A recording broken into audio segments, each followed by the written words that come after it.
আসসালামু আলাইকুম। ওয়ালাইকুম আসসালাম। মুরব্বী, আপনার নাম? আমার নাম মোহাম্মদ আলিফ মন্ডল, আপনার বাসা? বেরুলপাড়া। বেরোলপাড়া। এই এই মানে এই মাঠটার কি নামে পরিচিত? এই মাঠ ভিতর বিলে আখলেগাড়া নামে পরিচিত। এই জায়গার নাম আখলেগাড়া। আপনি এই যে আলুটা দেখছি, খুব সুন্দর আলু। আলুটা ভালো হয়েছে। এটা কি জাতের আলু লাগাইছেন আপনি? এটা মালিক সিটালু। আলু সেট, এটা কি জাত? আপনার এই যে এ গ্রেড, বি গ্রেড না বাক্সা, কোনটা? বাক্সটা। বাক্সটা। আলুটা লাগাই কি আপনি সন্তুষ্ট? আমি লাগাইছি এবার নতুন, আমি ব্র্যাকের বাক্স লাগাই, এবার নতুন এই বীজটা লাগাইছি। জি, দেখি জি। আল্লাহর রহমতে কেমন রেজাল্ট। এখন পর্যন্ত যা আছে গাছপাতে, কি আপনি সন্তুষ্ট? গাছপাতে দেখছি তো ভালোই আছে, খুব খারাপ নাই। দেখ, আলহামদুলিল্লাহ।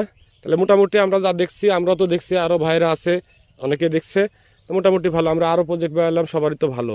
এই যে ভাইয়ের, বড় ভাইয়ের প্রজেক্টটা বেড়া আসলাম। বড় ভাইয়ের গাছ তো খুবই সুন্দর, কি ভাই? জি। তাহলে আমরা আবার আসবো, আপনার আলু উঠানোর সময় হয়ে যাবে, 2-1 দিনের মধ্যে আমাদেরকে একটু জানাবেন। আমরা আসে আলু, আমাদের একটা স্লোগান আছে, স্লোগানটা হচ্ছে যে আমাদের অন্যান্য কোম্পানির চেয়ে যদি আমার রেজাল্ট ভালো হয়, তাহলে আপনারা আমাদের মানে বীজ বপন করবেন, নাহলে করার দরকার নাই। হ্যাঁ, ঠিক আছে? ঠিক আছে। আচ্ছা, তো দোয়া করবেন। আমরা দোয়া করি আপনার ফসল ভালো হোক, ফসল করে আপনি উন্নতি করেন। আসসালামু আলাইকুম। ওয়ালাইকুম আসসালাম।